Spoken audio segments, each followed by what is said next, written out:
educate a woman, you educate a nation. Hello everyone, welcome in the yet another episode of Humans of Mitti Kerang podcast series. Today we have Ms. Bhakti Sharma ma'am with us. She is the Sarpanch of Barkhedi Abdullah Bhopal. She is one of the youngest people representative of MP and top 100 most influenced women of India. She represented India at St. Petersburg International Economic Forum and she was invited to speak on inclusive and responsive governance at the 74th United Nations General Assembly.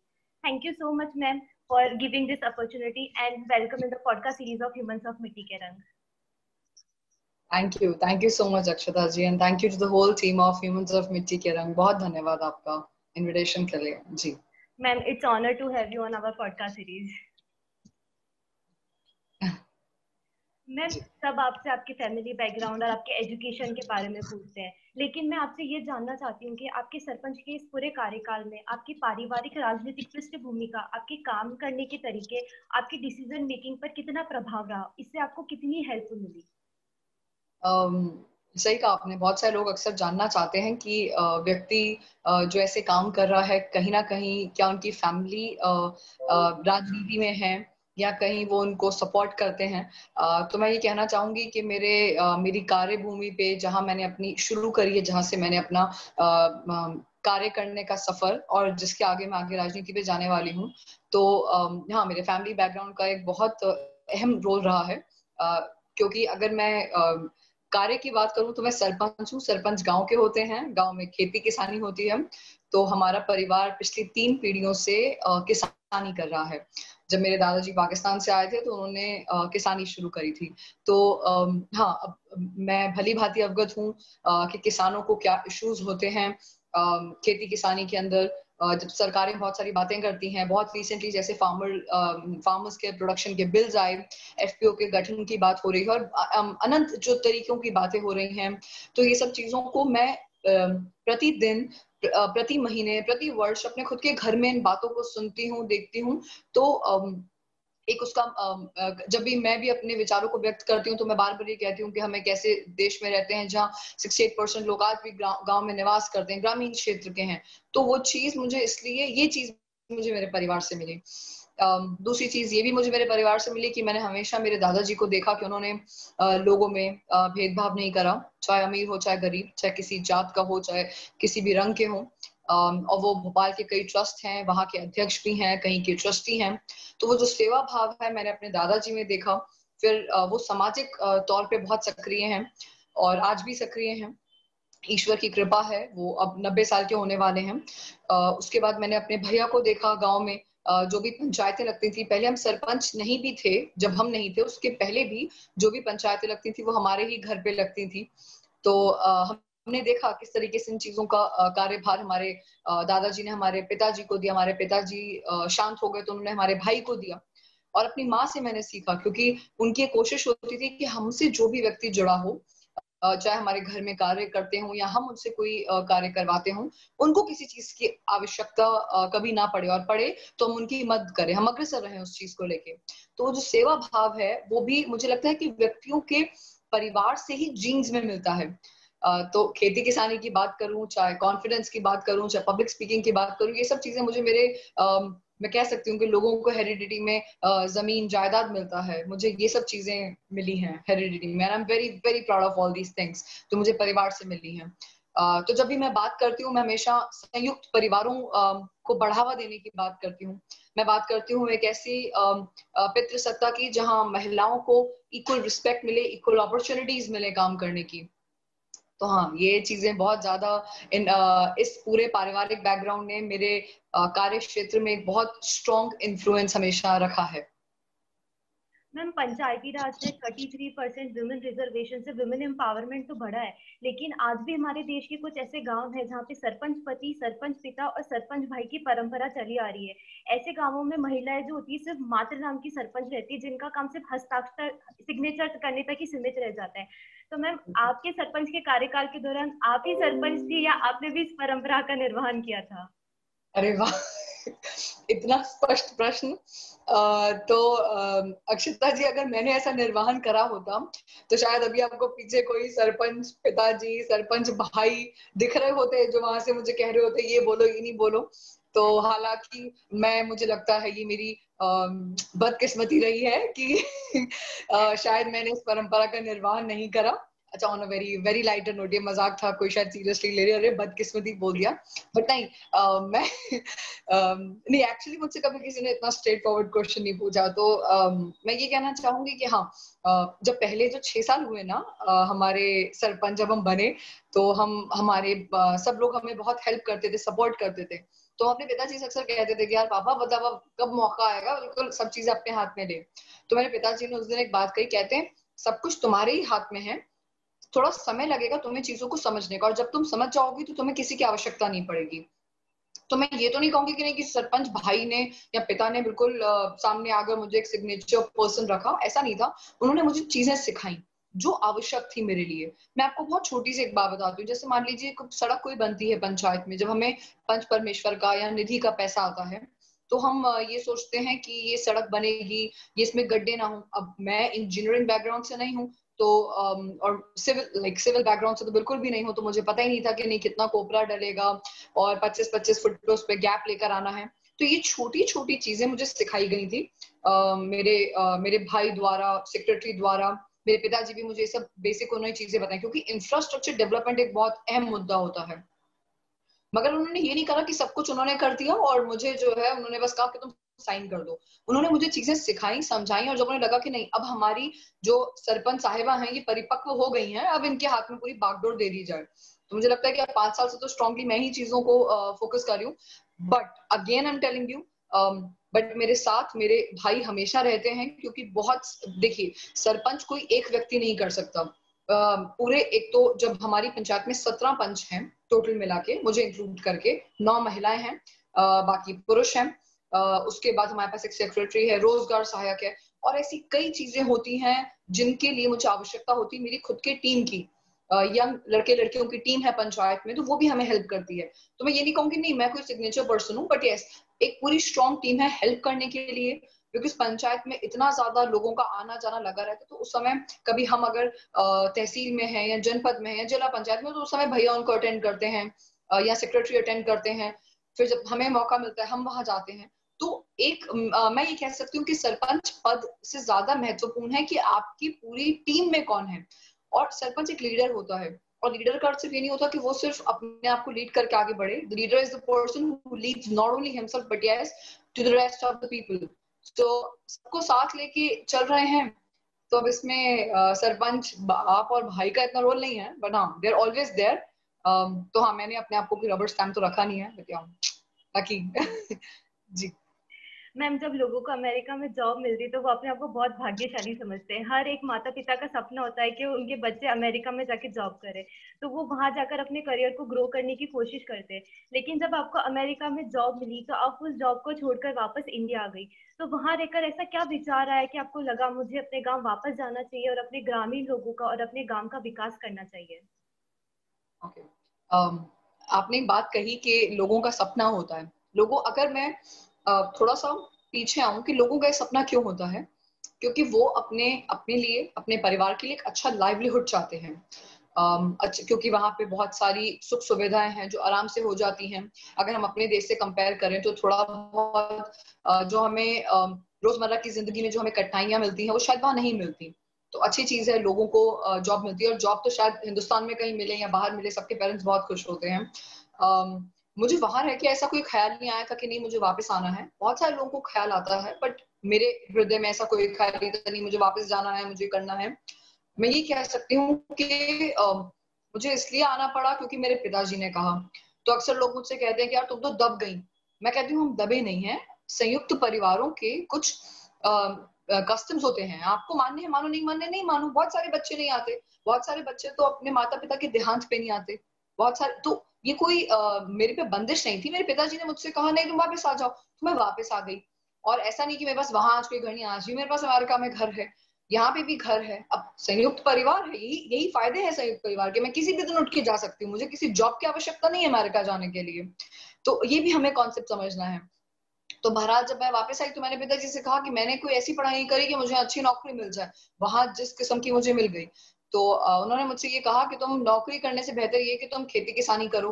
देखो परिवार में सब करते ही हैं, और मैं कभी ऐसे, और आप अच्छा ये देखिए कि अगर एक पिता अपनी बेटी से जब ये कह रहा है कि तुम खेती किसानी करो, तो इसका साफ अर्थ ये भी दिखता है कि उन पिता ने कभी भी जेंडर का डिस्क्रिमिनेशन नहीं करा कि नहीं बेटा ही खेती बाड़ी करेगा, बेटी ट्रैक्टर नहीं चला सकती, बेटी जेसीबी मशीन नहीं चला सकती, बेटी जो है वो कभी भी क्या कहते हैं गाय भैंसों के पास नहीं जा सकती, समझे आप? तो उन्होंने डिस्क्रिमिनेशन नहीं करा, तो उन्होंने बहुत ओपनली कहा, अरे तुम भी गांव जाओ यार, जाया करो, थोड़ा देखो कैसे होती है, ट्रैक्टर चलाना शुरू करो, बोइयां कैसे होती हैं, कितना समय लगता है, तो मक्का कैसे बोई जाती है, आजकल जैसे भी सोयाबीन की हमारी फसल है, तो अब हम एक्सपेक्ट करें ज्यादा बारिश ना हो वरना वो बर्बाद हो जाएगी, क्योंकि आप देखिए अगर मैं भोपाल, आप राजस्थान में, भोपाल में भी कंटिन्यूस बारिश हो रही है, तो जितने भी किसान हैं सबके दिलों में दुखदुखी मची हुई है।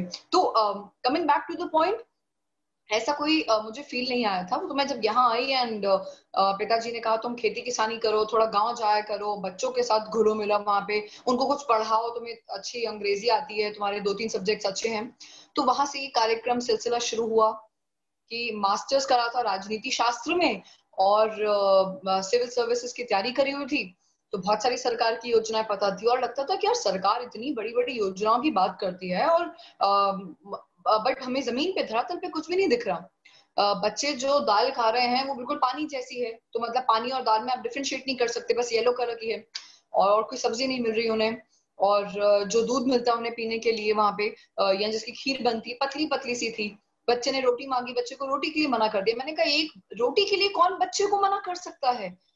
किसके दिल में इतनी मतलब कोई आपको, आपके अंदर क्या वो ममत्व का भाव नहीं है? आपको घृणा नहीं हो रही अपने आप से कि आप मना कर रहे हो? जब मैंने ये सब डिस्कशंस किया तो पापा ने कहा बाहर से देखना आसान है, चुनाव आ रहे हैं तो देख लेना। तो जब चुनाव, मैंने खुद कहा कि मुझे चुनाव लड़ना है, मैं एक बार सरपंच बनना चाहती हूँ, मैं देखना चाहती हूँ काम कैसे हो सकता है, क्या मैं नहीं कर सकती, और नहीं कर पाऊंगी तो छोड़ दूंगी। तो वो सिलसिला पूरा वहां से शुरू हुआ था। फिर मैम गांव के बड़े बुजुर्ग भी तैयार थे कि नहीं नहीं हमें एक एजुकेटेड सरपंच चाहिए, 10-15 साल से काम नहीं हुआ, अनगिनत चीजें थी जो होनी चाहिए थी और नहीं हुई, तो उन सब चीजों का एक मिक्सचर था जिसकी वजह से मैं शायद सरपंच पद के लिए मैंने अपने आप को दावादारी अपनी पेश करी, दावेदारी, और आज आपके सामने हूँ। मैम आपके सरपंच बनने से पहले और बाद में आपके गांव में कितने परिवर्तन हुए हैं? अरे तो उसकी तो मैं बहुत प्राउडली कहती हूँ कि बहुत एक अच्छी लंबी लिस्ट है। मैंने जैसे पानी ये वाली आपको बात बताई, तो हमने खाने की समिति चेंज कर दी कि सिर्फ महिलाएं महिला रहे समिति में, उनको पता होगा कि कैसे बच्चों को खाना खिलाना है। बेस्ट पार्ट, सबसे बड़ी बात पता है क्या है? इंफ्रास्ट्रक्चर डेवलपमेंट तो हर जगह हो रहा है, हमको बात करनी है सोशल डेवलपमेंट की, हमें बात करनी है फाइनेंशियल डेवलपमेंट की, हमें बात करनी है इमोशनल डेवलपमेंट की, अवेयरनेस की। अब मैं इसमें बात करूं तो एक भी बच्चा मेल न्यूट्रिशन नहीं है। इनफैक्ट मोर्टेलिटी रेट और maternal mortality rate is 0 in our panchayat. मैं बात करूं तो अच्छा इंफ्रास्ट्रक्चर की बात करूं तो वो तो अनगिनत बातें हैं, 4 करोड़ की तो सिर्फ सड़कें ही सड़कें बन गई मात्र मेरी पंचायत में। दो मेरे यहाँ पे नल जल योजना के तहत एक 73 lakhs का नल जल योजना पारित हुआ था, एक 38 lakhs का हुआ था, दोनों हो चुके हैं, लोगों के घरों में नल लग चुके हैं। मैं बात करूं शौचालयों की तो पंचायत 2 साल में ओडीएफ हो गई थी, सबके पास खाते हैं। पेंशन जहाँ पहले 46 लोगों को मिलती थी आज 123 लोगों को मिलती है। मैं बीपीएल की बात करूं तो लोगों ने 16 लोगों ने अपना बीपीएल कार्ड कटवा दिया है, मतलब उनका लाइवलीहुड बढ़ गया है। मैं तो ऐसी तो बहुत सारी चीजें हैं। बहुत रिसेंटली हमने CII confederation of Indian industries Y Bhopal chapter के साथ कोलैबोरेट करा। कोलैबोरेट करने में हमें ये फायदा हुआ कि हमारी पंचायत में स्मार्ट क्लास लगने लग गई है। उन्होंने हमें बहुत रिसेंटली एक स्मार्ट टीवी इंस्टॉल करवा के दिया है। हमारी पंचायत में 3 सामुदायिक भवन बन गए हैं। आने वाले महीने में हम लोग डिजिटल क्लासेस शुरू करने वाले हैं। हमने 28 महिलाओं को ट्रेनिंग दिलवा दी है जिसके तहत वो लोग सिलाई करती हैं। 12 सेल्फ हेल्प ग्रुप्स हैं। CII के साथ कोलैबोरेट करने के बाद हम लोगों ने करीबन 1,500 उनको 2,000 मास्क उनको बना के दिए। करीबन हमने उनको 1,500 रीयूजेबल कपड़े के बैग्स बना के दिए। बिल्कुल परसों ही संडे को हमारी पंचायत में उन्होंने 2700 ऑर्गेनिक सोप्स खरीदे हमारी महिलाओं से। तो हमने कोलैबोरेशंस करे हैं, फ्री हम लोग लोगों को मेडिकल फैसिलिटीज प्रोवाइड कर रहे हैं। हमने 3 NGOs के साथ कोलैबोरेट करा हुआ है। NCC NSS के तमाम बच्चे हमारी पंचायत में आते हैं। मगर इनसे क्या फायदा हुआ? इनसे कॉन्फिडेंस बूस्ट अप हुआ। इनसे जो एक लॉप साइडेड सिस्टम है, जो सब कहते हैं महिलाएं आगे नहीं बढ़ना चाहती, महिला ये नहीं करना चाहती, हमारी पंचायत में आके देखिए, लड़कियां पढ़ाई कर रही हैं, लड़कियां कॉलेज आने लग गई हैं और उन लोगों ने काम सीख लिया अपने लाइवलीहुड के लिए। हमारे यहाँ पे एक समूह है जो स्व सहायता समूह होते हैं, सेल्फ हेल्प ग्रुप। उन्होंने एग्रीकल्चर के जितने भी टेक्नोलॉजी ली है, जैसे ट्रैक्टर हो गया, रोटर बीटर हो गया, उन्होंने ये सब उनको सरकार ने उपलब्ध करवाया है ताकि वो उनको किराए पे चला के अपना समूह भी चला और बाकी महिलाओं को का लाइवलीहुड उससे बना रहे। तो ऐसे तमाम चीजें हमने अपनी पंचायत में करी हैं। एंड तो अब अगर मैं बात करूं सोशल अपलिफ्टमेंट की, तो हम काउंसलिंग सेशंस करते हैं महिलाओं के साथ, हेल्थ पे, हाइजीन पे, सैनिटेशन पे। हम अवेयरनेस प्रोग्राम्स उनके साथ करते हैं। हमारे यहाँ पे एक बार पूरी 50 डीएसपीज की टीम आई थी। उन्होंने हमारी पंचायत को स्टडी करा और लोगों को उन्होंने पुलिस के जो उनके ह्यूमन राइट्स हैं और सिविल राइट्स के बारे में अवेयर करवाया। बहुत रिसेंटली अभी एडवोकेट्स और लॉयर्स की टीम आई थी जिन्होंने उनको आके सारे लॉज बताए, उनके लिए क्या आवश्यक है क्या नहीं है, पुलिस लॉज क्या है, और जमीन की अगर दिक्कतें हो तो क्या लॉज हैं। सबसे बड़ी बात यह है कि 5.5 साल में महिलाओं के अगेंस्ट एक भी केस हमारी पंचायत में सामने नहीं आया।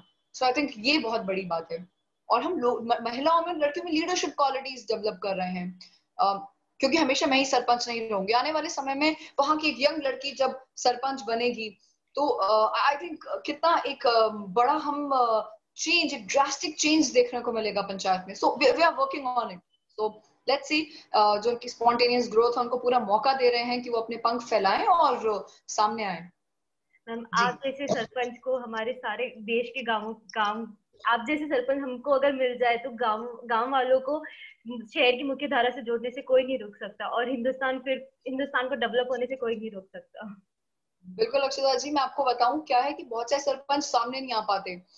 इतने, मैं खुद यंग बॉयज एंड गर्ल्स को जानती हूँ जो सरपंच हैं, they are doing tremendous work, इतना अमेजिंग काम कर रहे हैं। मेरी हिमांशु भैया से गुजरात में बात होती रही है, हमारे भोपाल के पास मोना कौरव जी हैं, इंदौर में कई अच्छे सरपंच हैं, महू में है कोडरिया करके एक पंचायत है, वहां पे एक बहुत दीदी हैं, वो बहुत अच्छा काम कर रही हैं। So I must say that they're very young, dynamic, energetic sarpanch girls and boys across the country, and they're doing tremendous job. So I feel so proud यार। मतलब हमारे देश के जो युवा हैं उनको समझ में आ चुका है कि अगर देश के डेवलपमेंट की बात होनी है तो वो गांव से होनी है, गांव में विलेज क्लस्टर्स से होनी है। और अगर गांव विकसित होंगे, गांव सेल्फ रिलायंट होंगे, सो आई एम श्योर हम बहुत अच्छी तरक्की कर पाएंगे, जिसके बारे में आप मेंशन कर रहे हैं। जी मैम, थोड़े दिन पहले का एक इंसिडेंट है, if you allow me then I want to share with you all. अरे प्लीज प्लीज गो अहेड। हाँ जी। मैम, मैंने आपका एक टेड टॉक सुना था और मैंने अपनी एक फ्रेंड को सजेस्ट किया था और उसको लिंक भेजा था कि तू इन्हें सुनना, she is the real example of women empowerment. तो उसने मुझे बोला क्या तू हमेशा फेमिनिज्म फेमिनिज्म करती रहती है। देन आई सेड मैं वुमेन एम्पावरमेंट को बढ़ावा दे रही हूँ, फेमिनिज्म को नहीं। मैं फेमिनिज्म और वुमेन एम्पावरमेंट दोनों एक अलग अलग चीजें हैं। So, ma'am, I want to know कि I was right or not. According to your perspective, what is the difference between women empowerment और feminism? तो मैम, फेमिनिज्म और women empowerment अलग है या वो एक ही सिक्के के दो पहलू है? और अगर अलग अलग है तो आपके अकॉर्डिंग women empowerment की क्या डेफिनेशन है? Okay, so I think this is, आपने बहुत अच्छी बात कही अपनी फ्रेंड को। क्या है कि अक्सर लोग ना फेमिनिज्म में और पहले विमेन एम्पावरमेंट में थोड़ा सा कंफ्यूज होते हैं। मतलब ये मेरा पर्सनल मानना है, अगर गलत भी होगा तो इतने सारे मुझे लगता है व्यूअर्स जो हमें देख रहे हैं वो हमें सही करने का भी पूरा प्रयास करेंगे। तो जो मुझे बात समझ में आती है, देखिए, अच्छा, फेमिनिज्म के भी दो पहलू हैं। तो एक तो फेमिनिज्म होता है जो जेंडर इक्वालिटी की बात करता है, जो बात करता है महिलाओं को उनके पुरुषों के एट पार उनको हमें रखना चाहिए। मगर फेमिनिज्म का एक पहलू जो अक्सर लोग जिसको मिस इंटरप्रेट कर लेते हैं, जो बिल्कुल भी नहीं है, जो कतई नहीं है, वो ये है कि पुरुष को नीचा दिखा के महिला को ऊपर बढ़ाना, मेल बैशिंग करना, पुरुषों को ताने मारना कि तुम्हारी वजह से ये नहीं हो पा रहा, तुम ये नहीं कर पा रहे, तुम महिलाओं को नीचे दिखाते हो। और कभी कभी ऐसा होता है कि कहीं 10 या 20% पुरुषों की गलती होती है और पूरा जो एक पुरुष का समाज है उसको बहुत अनंत बातें सुनने को मिलती हैं। जैसे सेक्सुअल हैरेसमेंट की केसेस हो गए, कुछ पुरुष करते हैं, रेप हो गया, कुछ एक ऐसे माइंडसेट के लोग होते हैं वो करते हैं, मगर उससे क्या होता है, हम अपने आसपास के सभी पुरुषों को उसी नजरिए से देखते हैं। तो फेमिनिज्म के भी पहले ये दो पहलू हैं, तो हमें समझना है कि फेमिनिज्म कतई ये नहीं कहता कि मेल बैशिंग करनी है, पुरुष को गलत ठहराना है। फेमिनिज्म सिर्फ इतनी बात, फेमिनिज्म बात करता है इक्वालिटी की, कि अगर एक महिला ने और एक पुरुष ने सामान्य पढ़ाई करी है, उनके सामान्य मार्क्स आए हैं, उनका सामान्य एक्सपोजर है, तो उन दोनों का किसी भी नौकरी पे, किसी एम्प्लॉयमेंट पे, किसी बिजनेस पे, किसी भी प्रोजेक्ट पे सामान्य अधिकार है। फेमिनिज्म इक्वालिटी की ज्यादातर बात करता है कि महिलाओं की इक्वल राइट्स होने चाहिए। फेमिनिज्म एक तरीका है। अब हम आते हैं विमेन एम्पावरमेंट पे। विमेन एम्पावरमेंट क्या है? विमेन एम्पावरमेंट है महिला का सशक्तिकरण। अब मतलब है कि महिला को शक्ति प्रदान करना। वो सशक्तिकरण कैसे होगा? तो मैं हमेशा कहती हूँ, महिला का सशक्तिकरण कोई पुरुष आके नहीं करेगा, कोई पुरुष एकदम सामने आके खड़ा नहीं होगा, या कोई देवी स्वरूपा माँ आके ये नहीं कहेगी कि नहीं हम महिलाओं को एकत्रित होना है, हम लोग बड़े बड़े झंडे उठा के एक्टिविस्ट बन जाए। कतई नहीं है, ये नहीं है, मेरे लिए तो बिल्कुल भी नहीं है। विमेन एम्पावरमेंट हमारे खुद के घर से शुरू होता है। कब? जिस दिन एक माँ अपने बेटे को समझा दे कि तुम्हें महिलाओं की इज्जत करनी है, ये पहले छोटे कॉन्सेप्ट है समझी, तो उस दिन वो बच्चे को पता होगा कि मेरा पिता भी अपनी माँ की इज्जत करता है, मुझे मेरी माँ की रिस्पेक्ट करनी है, मुझे इनकी बातें सुननी है। और एक पुरुष को पता होगा मुझे अपनी माँ की, अपनी बहन की, अपनी बीवी, तीनों की रिस्पेक्ट करनी है। वहां से महिला सशक्तिकरण शुरू होता है, महिला को शक्ति देना। अब वो शक्ति कहाँ से मिलती है? शक्ति मिलती है उनको एक्सपोजर देने से, शक्ति मिलती है महिला को फाइनेंशियली इंडिपेंडेंट करने से, शक्ति मिलती है महिला को एजुकेशन देने से। इन चीजों से महिलाओं का एक पर्सपेक्टिव, एक सोच जो बदलती है, वो महिला सशक्तिकरण की ओर लेके जाती है। मेरा काम पंचायत में, अब मैं आपको डिफाइन करती हूँ, मेरा काम पंचायत में है कि जब वहां पे कोई महिला जो है वो घूंघट करती है, तो क्या मैं जाके कल से झंडा उठा के ये कहूँ नहीं तुम घूंघट मत करो? शायद उसको उसमें खुशी मिलती होगी, ठीक है ना? मेरा काम क्या है? मेरा काम ये है उसको बताना कि तुम्हारे लिए ये काउंसलिंग सेशंस हैं, तुम्हें अपनी हेल्थ के बारे में सोचना है, खुद भी पढ़ो, अपनी बेटी को पढ़ाओ। अपने बेटे और बेटी में, अपनी बेटी और बहू में, अपने बेटे और बहू में फर्क मत करो। तो जब एक महिला दूसरी महिला का हाथ पकड़ती है और हम साथ मिलके एक दूसरे को लिफ्ट अप करते हैं, तो हम बेटर फ्यूचर की तरफ काम करते हैं। तो मेरे लिए ये महिला सशक्तिकरण है कि हम साथ मिलके सबके लिए काम करें। और एक बहुत बड़ा एग्जाम्पल जो मैंने इतना पढ़ा और समझा है, ये पर्टिकुलरली पर्सनल मेरा व्यू है, सिर्फ मैं अपनी बात करती हूँ, ये मैंने कहीं किसी जगह नहीं पढ़ा, और मुझे ये समझ में आया है कि महिला सशक्तिकरण जस्टिस की बात करता है। फेमिनिज्म इक्वालिटी की बात करता है, मगर महिला सशक्तिकरण, विमेन एम्पावरमेंट जस्टिस की बात करता है। इक्वालिटी और जस्टिस अलग अलग है। इक्वालिटी तो होगा कि रिजर्वेशन है तो हमको इक्वल राइट्स चाहिए। जस्टिस, जो मैंने पहला एग्जांपल दिया था, अगर मैं उसी समय आपको बोलती तो शायद सब कंफ्यूज होते। जो पहला एग्जांपल मैंने दिया था वो जस्टिस है, कि महिलाओं को जस्ट व्यवहार मिलना चाहिए, जो उनके साथ होना चाहिए। तो ये एक स्लाइट डिफरेंस है। फेमिनिज्म एक तरीका है विमेन एम्पावरमेंट को आगे बढ़ाने का। फेमिनिज्म अपने आप में महिला सशक्तिकरण नहीं है। फेमिनिज्म के थ्रू हमें विमेन एम्पावरमेंट मिल सकता है। एक्टिविस्ट हैं, राइटिस्ट हैं, बातें करते हैं, महिलाओं के लिए स्ट्रॉन्ग पॉइंट्स रखते हैं। तो ये दोनों अलग अलग नहीं है। All feminist can be talk about women empowerment, but all women empowerment people or talking about women empowerment cannot be feminist. तो difference है इन दोनों में, बस ये इतना सा है। सो फेमिनिज्म मुझे लगता है एक तरीका है महिला सशक्तिकरण को पाने का, उसको पूरा करने का, महिलाओं को उनके हक की बात दिखाने का, जताने का।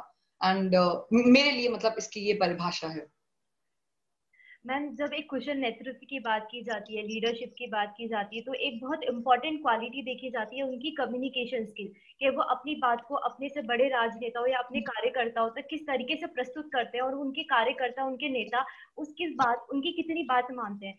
तो ma'am, according to you, how much communication skills are important in leadership, specially in politics?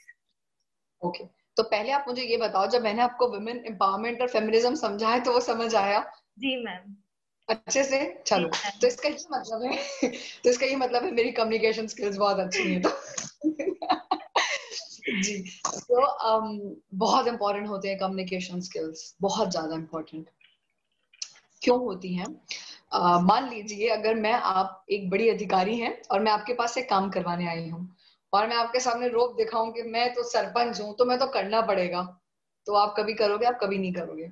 मगर अगर यही मैं आपके पास विनम्रता से, प्रेम से, करुणा के भाव से आऊं और रिस्पेक्टफुली आपसे कहूं, तो आप मेरी बात को समझेंगी, और आपके पास अगर उसका हल नहीं भी होगा तो आप कोशिश करेंगे अपने अधिकारियों से, बड़े लेवल के, पड़ोस के, छोटे लेवल के, उनसे समझने की कि हम इनकी कैसे मदद कर सकते हैं।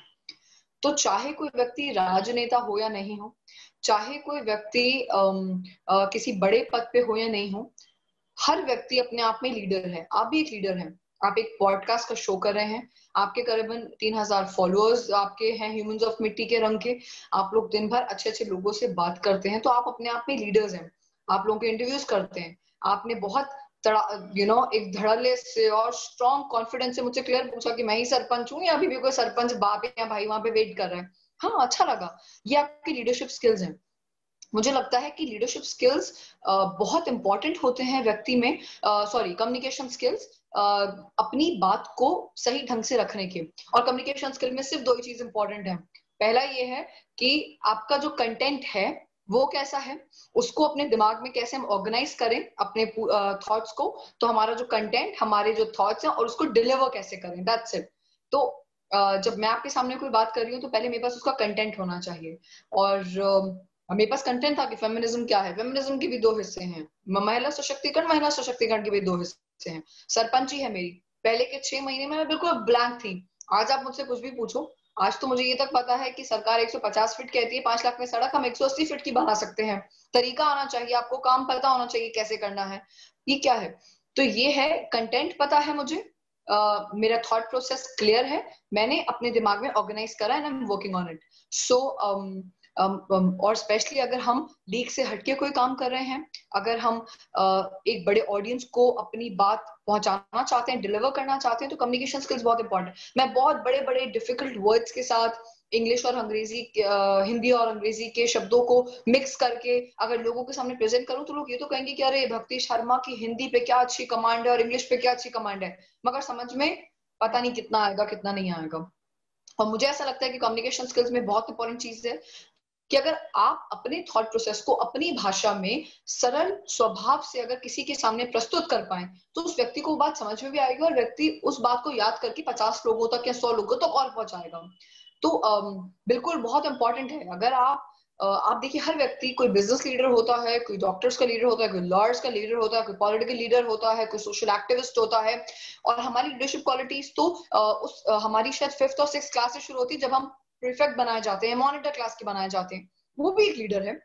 और हम टीचर को कम्युनिकेट करते हैं कि कौन शैतानी क्लास में कर रहा है, कौन नहीं कर रहा। हमारा तरीका होना चाहिए।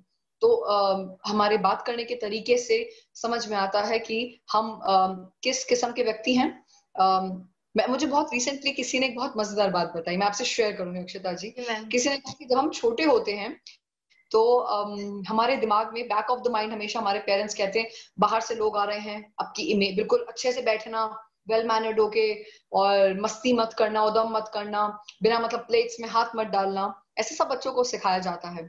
तो जब हम बड़े होते हैं और हम ऐसे किसी मंच पे आते हैं, तो हम क्या दिखाते हैं? हम अपनी बेस्ट इमेज दिखाते हैं। तो हम अपनी इस बेस्ट इमेज को अपनी कम्युनिकेशन स्किल्स के साथ कैसे आगे बढ़ा सकते हैं, ये हमारे ऊपर है।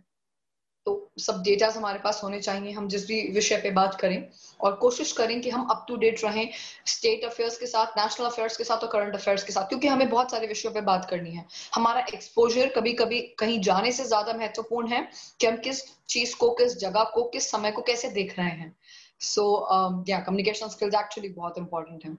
एंड आई एम श्योर ये थोड़ा सा जो बेसिक मैंने बताया, उससे सब लोग अपने कंटेंट पे, अपने फॉर्मूला मेकिंग पे, और कैसे डिलीवर करना है उस पे जरूर सब वर्क करेंगे, तो मुझे अच्छा लगेगा।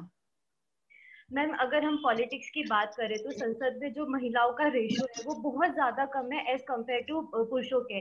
अगर एज ए इंजीनियरिंग स्टूडेंट मैं अपने फील्ड की बात करूँ तो आईआईटीज में जो लड़कियों का रेशियो है, गर्ल्स जो रेशियो है, वो बहुत ज्यादा कम है। तो इनके रेशियो को बढ़ाने के लिए, महिलाओं गर्ल्स के रेशियो को बढ़ाने के लिए हमेशा एक मुद्दा उठाया जाता है रिजर्वेशन का। लेकिन बहुत सारे ऐसे बुद्धिजीवी लोग हैं जो बोलते हैं कि अगर आप इक्वलिटी की बात करते हैं तो आप रिजर्वेशन क्यों मांग रहे हैं। तो ma'am, according to your perspective, why women need reservations, especially in politics? Okay, so बहुत अच्छे से आपने कहा बुद्धिजीवी, अच्छा लगा मुझे। तो देखिए हमारे आपने क्योंकि मुझसे सिर्फ राजनीति की बात करी कि राजनीति में रिजर्वेशन की क्या आवश्यकता है, तो मैं पहले उसी पे स्टिक करूंगी। तो राजनीति में हम नीचे स्तर पे देखें, थर्ड टियर ऑफ डेमोक्रेसी में हम अगर पंचायती राज को देखें तो 50% इस समय महिलाएं जो हैं उनको रिजर्वेशन है। अक्रॉस इंडिया 48% महिलाएं जो हैं वो सरपंच हैं, और कुछ कुछ स्टेट्स ऐसे हैं जहाँ पे 52% और 54% महिलाएं सरपंच हैं। तो बिल्कुल जमीनी स्तर पे हम एक ट्रांजिशन के फेज में हैं, जहाँ पे आज भी आज अगर मैं बात करूं तो 15 से 20% सरपंच पति और सरपंच देवर और पूरा परिवार सरपंच है, वो कॉन्सेप्ट है। मगर मुझे लगता है कि आने वाले और 10 साल में जब चुनाव होंगे तो महिलाएं अपने राइट्स को लेकर, अपनी रिस्पॉन्सिबिलिटीज को लेकर इतनी उनमें अवेयरनेस आ जाएगी कि उस समय वो खुद ही सरपंच होंगी, ना कि वो मात्र एक रबर स्टैंप होंगी।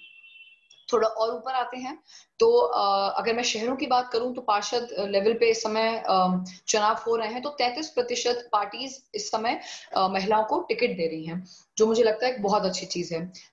भारतीय जनता पार्टी वो ये बात करती है कि हम ऑर्गेनाइजेशन में करीबन 33% महिलाओं को हम स्थान देंगे।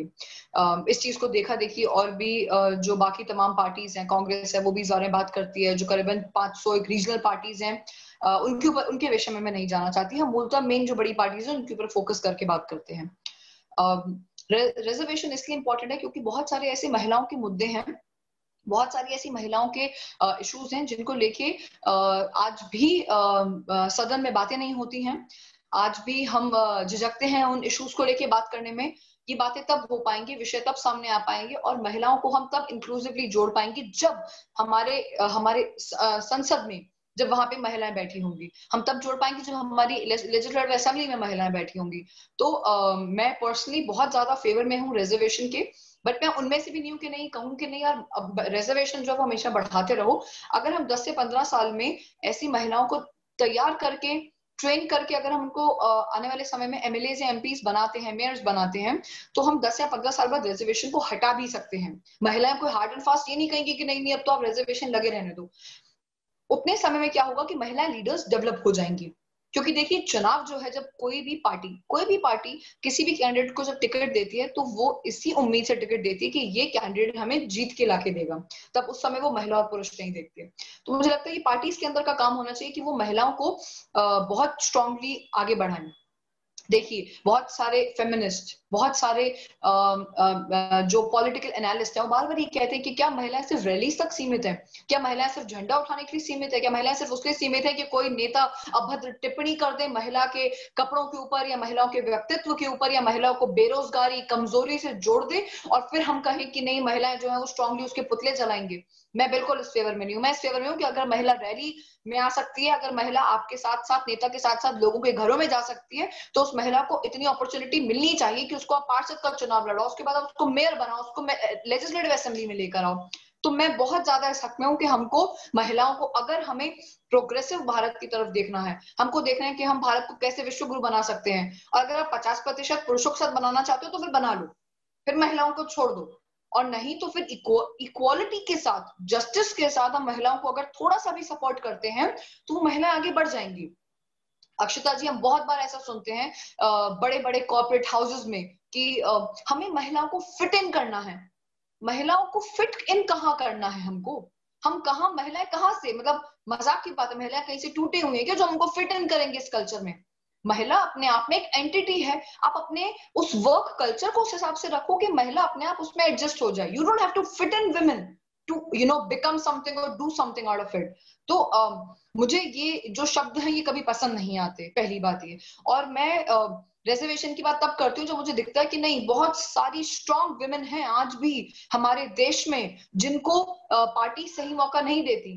तो मैं सच में चाहती हूँ कि एटलीस्ट महिला ही महिला का सपोर्ट करके बार बार इस मुद्दे को उठाए, बार बार इस बात को उठाए कि हमें महिलाओं को ज्यादा से ज्यादा हमें उनको देखना है। मैं तो बहुत क्लियर हूँ, हमें संसद में देखना है। मैं 14% से खुश नहीं हूँ। मैं उस दिन खुश होंगी जिस दिन 33% होंगी, और मैं उस दिन खुश होंगी जिस दिन 50% होंगी। मैं उस दिन खुश होंगी जिस दिन किसी का पिता ये नहीं कहेगा कि नहीं मेरी बेटी जो है वो सिविल या मैकेनिक में नहीं जा सकती।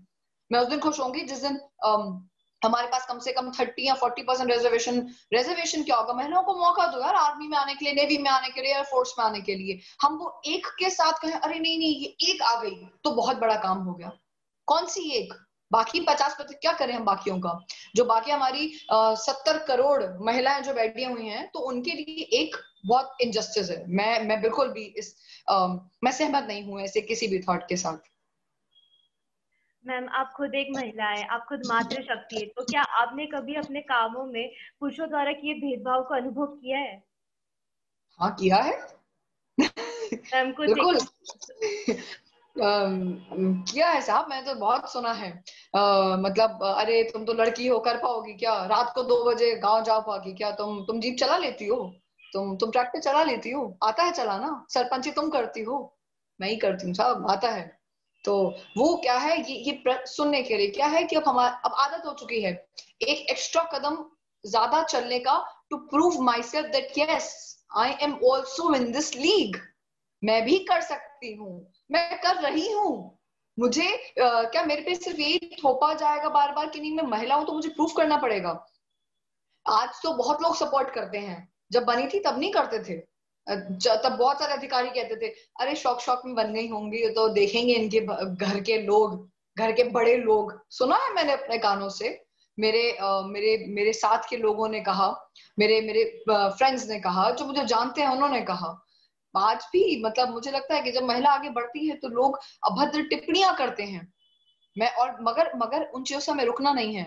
जब मैं थोड़ी देर पहले मैंने राजनीति की बात की, आपको पता है महिला राजनीति में क्यों नहीं आती, क्योंकि लोग कहते हैं राजनीति का मतलब राजनीति में नहीं आती क्योंकि कैरेक्टर पे बात होगी। तो क्या हुआ, मैं पूछती हूँ तो क्या हुआ, सब पे होती है, लड़कों पे भी बात होती है, लड़कियों पे होगी तो क्या हो गया, क्यों नहीं। क्यों नहीं हम एक ऐसे सभ्य समाज की बात करते हैं जहां महिलाओं को हम मौका दें आगे बढ़ने का। मगर लोगों को तो टिप्पणियां करनी है महिलाओं पे, लोगों को उनकी प्राइवेट लाइफ को उछालना है, मुझे बिल्कुल नहीं पसंद। मैं बिल्कुल उस चीज को सपोर्ट नहीं करती।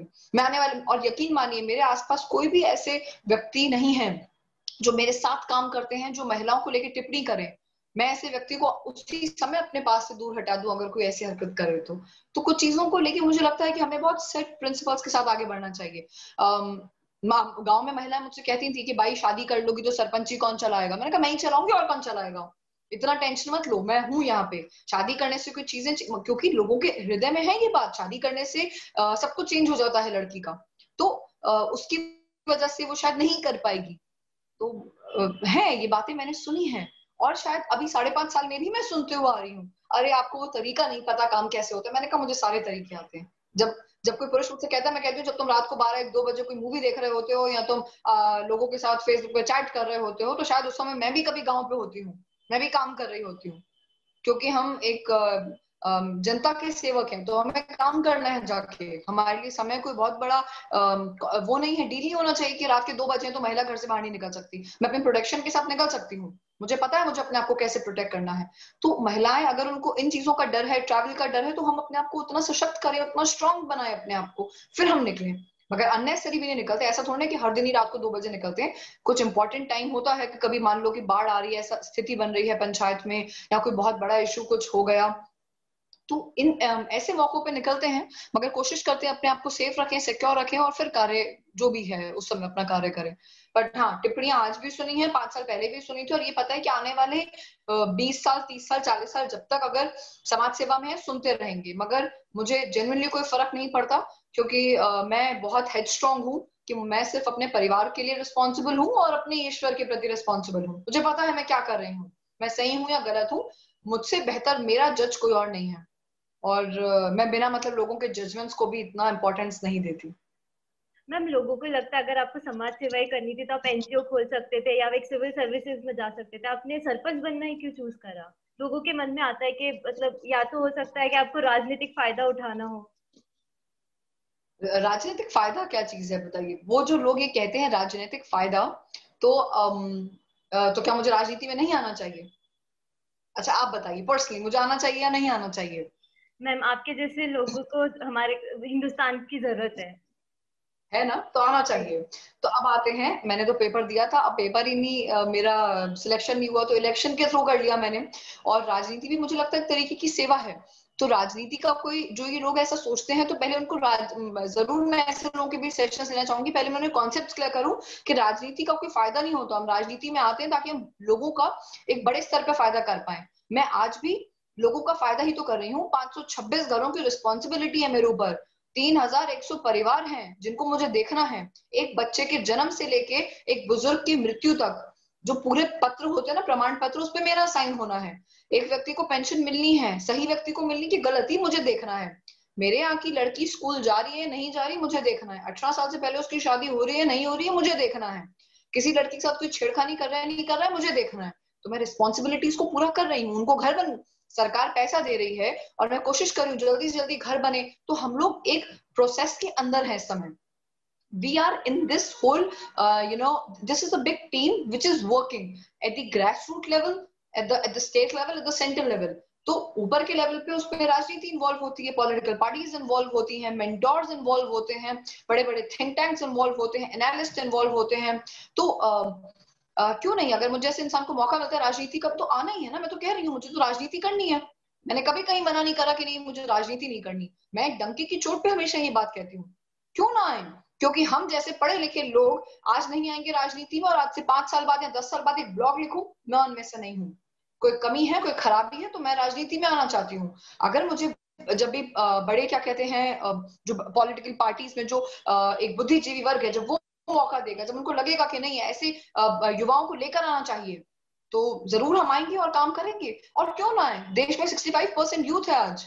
यूथ की आवाज कौन बनेगा? किसानों के बारे में कौन बात करेगा? महिलाओं के बारे में कौन बात करेगा? हर दिन जो, हर 1 घंटे में जो हमारे देश में कोई महिला मरती है रेप से या सेक्सुअल हैरेसमेंट से या सुसाइड करती है समाज के डर से, उनके बारे में विषय पे कौन बात करेगा?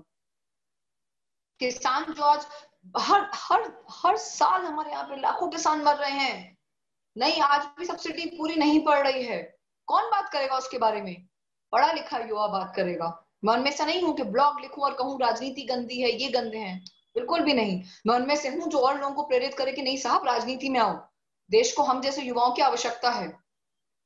बड़े यूनाइटेड नेशंस में जब चेंजेस आ रहे हैं, मैं तो यूनाइटेड नेशंस के लिए तक कहती हूँ कि बहुत हो गया समय वो परमानेंट काउंसिल का, आज आने चाहिए वहां पे परमानेंट लीडर्स में, हिंदुस्तान आना चाहिए। भारत देश से पूछो कि कोरोना में उन्होंने कितना अच्छा काम करा।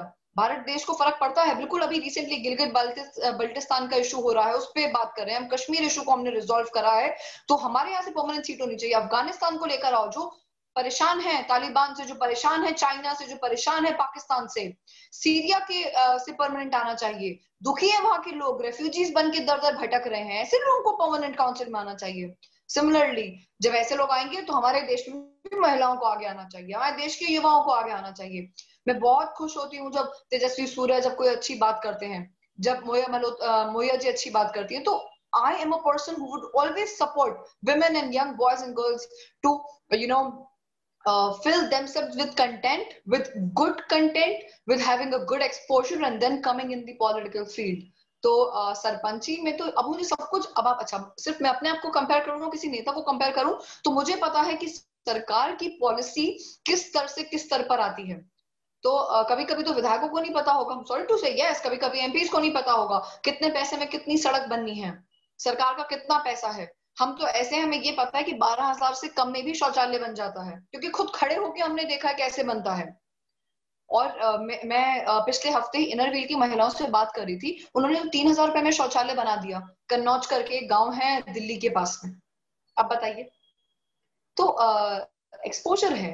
तो बिल्कुल कोई कहे राजनीतिक फायदा, तो वक्त बताएगा कि हमको फायदा मिलता है कि समाज में लोगों को फायदा मिल रहा है। मैम, आपकी सरपंच के इस पूरे कार्यकाल में कौन कौन से चैलेंजेस आपने फेस किए? बहुत सारे पर्सनल लेवल पे भी मैंने बहुत चैलेंजेस फेस करे, क्योंकि पर्सनल लेवल पे तो क्योंकि हमने डिस्कस करा ही, महिला है तो क्या क्या इश्यूज आते हैं। उसके अलावा भी लोगों को उनके कंफर्ट, मैं बार बार ये शब्द बहुत इस्तेमाल करती हूँ कि लोगों को उनके कंफर्ट जोन से बाहर निकालना, उनको प्रेरित करना नई चीजों के लिए, पुरुषों को भी प्रेरित करना कि महिलाओं को आगे बढ़ने दो। उनका थोड़ा बहुत हिचकिचाना कि नहीं क्या करेंगी, सिलाई सीख के या साबुन बनाना सीख के या कोई और नए, मतलब उनको जो हम ट्रेनिंग सेशंस उनके करवाते हैं, तो लोगों को बार बार कन्विंस करना स्वच्छता को लेके, और लोगों को कन्विंस करना कि अपने चेकअप्स करवाने को लेके, लोगों को अनंत चीजों के लिए कन्विंस करना, वो एक बहुत बड़ा टास्क है। क्योंकि जब हम लोगों को कन्विंस करते हैं तो हम उनकी सोच में एक परिवर्तन लाते हैं, और सोच में परिवर्तन 1 साल में 2 साल में नहीं आता, ये एक जनरेशनल परिवर्तन है। इसको लगते हैं 10-20 साल, पीढ़ी दर पीढ़ी सोच बदलती है। तो हाँ, सोच में परिवर्तन लेकर आना। आज खुशी होती है जब महिलाएं अपने हक की बात करती हैं, जब महिलाएं बात करती हैं, नहीं यार भाई ये नहीं, ये सड़क बननी चाहिए, नहीं इस बार थोड़ा काम कम आया है, ज्यादा आना चाहिए। जब महिलाएं इन्वॉल्व होकर बताती हैं कि खेती किसानी में इस बार नुकसान हुआ है, थोड़ा और अच्छे से हो जाता, तब लगता है कि नहीं, हम सक्सेसफुल हो पाए। पर हाँ, एक सामंजस्य बिठाना, पहला मेरा मेरे सचिव और रोजगार सहायक के साथ, दूसरा मेरा मेरे अधिकारियों के साथ, मेरा मेरे पंचों के साथ, मेरा मेरे पूरे 4 गांव के साथ। तो वो एक पूरे सामंजस्य को बिठा के, जिसमें कोई बुरा ना माने, क्योंकि ये कोई बहुत बड़ी जगह नहीं कि मैं एटीट्यूड में कह दूं नहीं ये मैं सबको प्लीज करने नहीं आई। मुझे सबको प्लीज करना पड़ेगा, मुझे काम अच्छा करके दिखाना पड़ेगा तो अधिकारी खुश होगा, मैं काम अच्छा करूंगी तो मेरे ग्रामीण वालों को, मतलब जो क्षेत्र है वहां पे लाभ होगा लोगों को। तो सबके बीच में एक सामंजस्य रहे, लोगों में कोई कड़वाहट ना आए, तो उन चीजों को हर दिन हम देखते हैं, तो बस उसके साथ काम कर रहे हैं। Ma'am, any message do you want to share our viewers or the youth generation? मुझे लगता है मैंने बहुत सारे व्यूज तो शेयर कर ही लिए हैं कि हम सबको राजनीति में भी आना चाहिए, हम सबको जरूर, जो मगर जो लोग अच्छे एक्टिविस्ट बन सकते हैं तो आप एक्टिविस्ट बनिए। मगर सबसे बड़ी बात मुझे लगता है कि हमने क्योंकि जेंडर इक्वालिटी की बात करी, तो मैं जेंडर जस्टिस के बारे में सब पुरुषों से पहले तो ये कहना चाहूंगी कि प्लीज अपने आसपास सपोर्ट करिए। आपको दिखे कि कोई लड़की है, कोई महिला है जो सच में अच्छा काम कर रही है, और हम उसके भाई बन के उसको सपोर्ट कर सकते हैं, उसके परिवार के सदस्य बन के सपोर्ट कर सकते हैं, उसके मित्र बन के सपोर्ट कर सकते हैं, तो जरूर सपोर्ट करिए। और सब महिलाओं से, मातृशक्ति से मैं कहना चाहूंगी कि आप जो भी काम करें एक पॉजिटिव एनर्जी के साथ अपना पूरा फोकस उस लक्ष्य को प्राप्त करने में लगा देंगे तो आप जरूर सक्सेसफुल होंगे। और हाँ, अपने अंदर राष्ट्रभक्ति को, नवचेतना को, उसको बढ़ाते रहिए, क्योंकि बहुत बहुत कम ऐसे लोग होते हैं जिनके अंदर वो राष्ट्रभक्ति की भावना होती है। और वो राष्ट्रभक्ति की भावना तब भी दिखेगी जब आप अपनी गली में किसी की मदद करेंगे, अपने समाज में किसी की मदद करेंगे, किसी बुजुर्ग व्यक्ति की मदद करेंगे। इस कोरोना काल में हर व्यक्ति पीड़ित है, हर व्यक्ति दुखी है, कोई बाहर ना जाने से दुखी है, कोई बाहर है उससे दुखी है। तो हम कोशिश करें कि अपने दुखों को बांट के एक स्ट्रॉन्ग नेशन की तरफ अगर हम लोग सब मिलके नेशनलिस्ट अपने व्यूज के साथ अगर हम आगे बढ़ पाए तो हम सबको जरूर बढ़ना चाहिए। और मैं ह्यूमंस ऑफ मिट्टी के रंग से शशांक जी को, अक्षता जी को और आपकी पूरी टीम को ढेर सारी बधाई और ढेर सारी शुभकामनाएं देना चाहती हूँ।